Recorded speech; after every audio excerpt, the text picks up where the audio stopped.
You're listening to the Move to Value podcast, powered by Chess Health Solutions. The Move to Value podcast is dedicated to helping healthcare providers understand and make the transition into value-based care.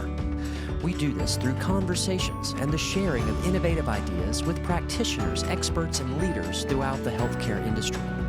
Our mission is to sustainably transform the healthcare experience for the patient, provider, and care team by cultivating a value-oriented, compassionate, and health-aligned community. In this episode, we hear the second half of the conversation between Kris Shepard, Senior Vice President at Advocate Health, and Chess President Dr. Yates Lennon, as they discuss how physician networks and primary care services are the backbone of the value movement in healthcare. So, Kris, welcome back to the Chess Move to Value podcast. Look forward to continuing our earlier conversation. Awesome. Well, I've had a good time so far, and I'm expecting nothing less for the second half. Okay, great. Well, let's start out the second half here. Just let's talk a little bit about some business development goals, both from the lens of the MSO, VSO, and from Advocate perhaps, as well as if I'm an independent physician in the market, whether that's the Carolinas, Georgia, Wisconsin, Illinois, what should I be thinking about? So come at it from both sides. It's a great question. The starting point for me is really an acknowledgement that the healthcare industry is changing, and we've talked about change and transformation in healthcare for a long time. So this is, I think, part of that broad continuum. In the future, I expect that there will be it will be increasingly important for the ambulatory enterprise to take on more of the care delivery than perhaps we have historically. It's more and more expensive to build hospitals. I think you see a lot of commentators talking about hospitals becoming more focused on kind of higher acuity, higher complexity things.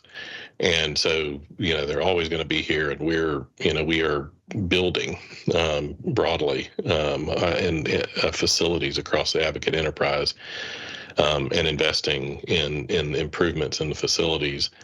And at the same time, it's going to be increasingly important for the ambulatory enterprise to take on more and more.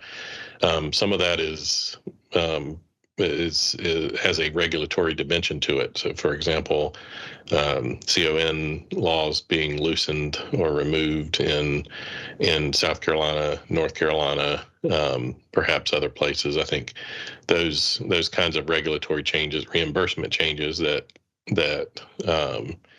encourage certain types of procedures and certain care to move out of facilities into the ambulatory setting.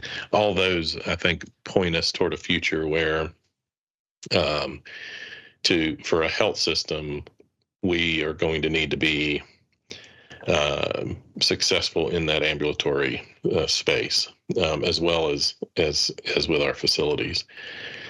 So what does that mean from a physician, or a clinical enterprise development lens, a physician partnership lens? I think those relationships become even more important, and in some ways more challenging, because there are a lot of organizations, whether they're payer-backed organizations or private equity-backed organizations or public companies like an Amazon, who are moving into that ambulatory space. There's almost nobody going into the facility areas, not a lot of new money or new entrants, if you will, in building hospitals, but there are definitely a lot of new entrants rolling up ambulatory practices. So, from a strategic lens, Advocate can either, choose to focus on the facilities, or, alternatively, what we've done is really geared toward building a significant ambulatory presence. And, we already have that thousands of physicians employed, hundreds and hundreds of clinic sites. We have a significant ambulatory presence already, but it's gonna be increasingly important going forward to do that. And I think some of the discussion we've already had about what's the right relationship with a given group in a given specialty is those questions become more significant when you think about how the industry is trending. Yeah. MSOs, VSOs are networks in and of themselves, but let's talk a little bit about physician networks. I think it can carry a lot of different meanings. So from your perspective, how would you describe a physician network and what's its primary purpose today? I think when I think of a physician network, it's really a group of physicians who are linked in some way through their patients with a broader care delivery system. And certainly integrated delivery systems like Advocate that have the range of facilities and outpatient practices and other components of care delivery are the prototypical physician network. But also when you add in independent groups, often tied together through a value platform such as a clinically integrated network or accountable care organization or both. Those are also physician networks in my book. It's interesting because in the past, I think there's been this strategy of that's been more focused on facility financial performance and where patients end up, and we're always going to care about where patients end up. I mean, it's an important thing to think about. You want patients and physicians to choose your facilities, your services, your specialists, all those things. I think we've grown more cognizant that a physician network needs to deliver for the community.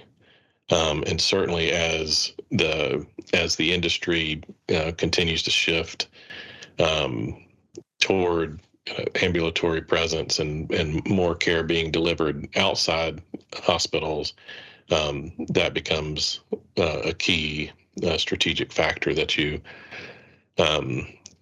have the network to be able to deliver for patients in a given community, and that you have to rely on the full scope of kind of health system realities and reimbursement to make that work. Yeah, and that's an excellent point. And I think too of physician networks provide, I think, a better opportunity to connect to the community-based organizations that are a growing part of the healthcare ecosystem now, with the not only the focus on, but the realization in the last decade or so of the large role that social determinants play in a person's health, becoming a bigger and bigger part of how we're trying to think about providing healthcare, being able to connect a large physician network to these community-based organizations to provide additional resources, whether it's grab bars in the shower or housing and food and those other types of resources. I think it's an excellent opportunity to serve the community, as you were saying, right? Not just by bricks and mortar physicians' offices, but how do you connect that network to those surrounding organizations that are helping to fill in the white spaces and be supportive of the patients in between provider visits? I think is going to be a key role for physician networks. Particularly when you think about an increasing emphasis on wellness, and keeping people well, that becomes increasingly important to have that perspective, and then the infrastructure outside our hospitals to deliver what people need. Right. It's a way of breaking down those silos, right? I mean, as a physician myself, in my years of practice, I was not well connected sometimes to what was going on in the community, what resources were available in the community. But interestingly, just last night, I was speaking to my mom about her sister, who is 90 plus years old, still lives in her home by herself, but has someone from the senior center there in their county that comes to their house and to her house and helps her clean and do dishes and, different household chores, but it's helping her remain independent and stay in her own home, which is a quality of life issue for her, but it's also, a cost savings for the system, that she's not having to, be institutionalized somewhere when just because she's getting older and having difficulty doing some things at home. So I think that's a fascinating aspect, and one as we think about building physician networks and MSOs, and that's very local too. So what are you doing in your local market to make sure your physicians, whether MSO, VSO, or both, you're connecting their patients to these resources? I think that can be a value add for physicians. It's my profound belief that physicians want to help their patients in these ways. They just don't know how, and they have busy schedules. And I think there are times when we just avoid questions that we know we don't have the answers to. And so I think it's a huge opportunity, both for physicians, but more importantly, their patients. Yeah, we and to add to that, we need governmental and private payers to think hard about their approach to those kinds of things. Because I think we've not done enough in that space, both social determinants and a more broadly preventative care, and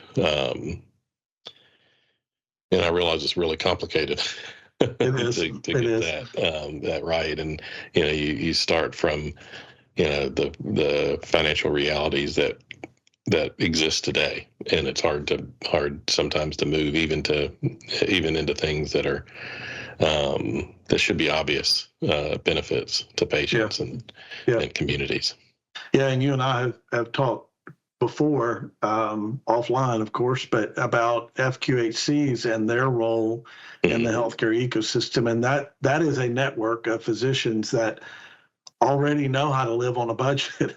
I mean, they have fixed resources, and that they have a cost structure that they have to live within. And then for the CBOs, I think they're back to your point about payers and the government, excuse me, needing to rethink how they pull those organizations into the reimbursement infrastructure. It's recognizing the work they do and seeing that as a part of delivering health, not health care the way we think about it, but contributing to and delivering health, connecting them in. They've had to live on donations and grants, and that's not always a steady source of revenue. I'm always wondering when the grant's going to run out, what fundraisers do we need to have to support this. So I think that's going to be important. Yep. One last question I always like to ask in these podcasts: what have I not asked you that I should have asked you? That's a great question. I think the one thing I know in the Move to Value podcast, you often, by definition, focus on value-based care, and maybe just to talk about that a little bit, and we've talked about a fair amount about specialists and about program building, but just to focus a little bit on primary care and the importance of value. Certainly from a strategic standpoint, whether it is building an employed primary care group, a partnership like Atrium Health has done with One Health in North Carolina and maybe other places soon, to delivering, value services to independent practices, the importance of primary care in particular, I think, is only going to grow. And there's a lot of different options. Some growing kind of virtual capabilities, whether that's kind of the Amazon clinic type things, or other models. But there's also a lot of continued growth in more typical brick and mortar primary care clinics, and that's going to, I think, always be important for health systems to build, and I think for value-based care to be a part of going forward. And we've talked about this a little bit. Some of the challenges with Medicare Advantage and abuses really coming out of private equity plays in there, cause this momentary reflection, I suppose, on what it's doing. And the government is always tinkering with the Medicare programs that are out there. Yep. and you have to kind of pay attention to what incentives the government's trying to create. I think when you step back, and at least from my perspective, you take a step back and look at the broad arc of what we're doing and what the government's doing in this space. It's an arc toward value, an arc toward increasing the increasing importance of really alternative payment models for the care that we deliver. And I think primary care is going to continue to be at the center of that, and having a team to support practices in delivering value-based care is only going to become more and more important. Certainly, as we, this kind of loops back to the beginning of the conversation in a way, the notion that we offer a platform that includes the infrastructure, kind of the basics. How do you keep the lights on and keep patients coming in the door, paired with a value-based care enablement platform that remains a compelling alternative in my mind for physicians, and I'm excited to see that continue to mature. Yeah, me too. Well, Kris, thanks. It's been a great conversation today. Thank you so much for joining the Chess Move to Value podcast. It's been an honor. Thank you. This is the Move to Value podcast, powered by Chess Health Solutions. We hope you have enjoyed this episode. If you would like more information about this and other episodes, you can head over to movetovaluepodcast.com to check out all of the available resources. If you're interested in continuing to hear about value-based care and how it impacts you, you can sign up for our email notifications or subscribe to this podcast on your favorite podcasting platform. Also, we would love it if you would share the Move to Value podcast across your networks and leave a rating or review. Thanks for listening.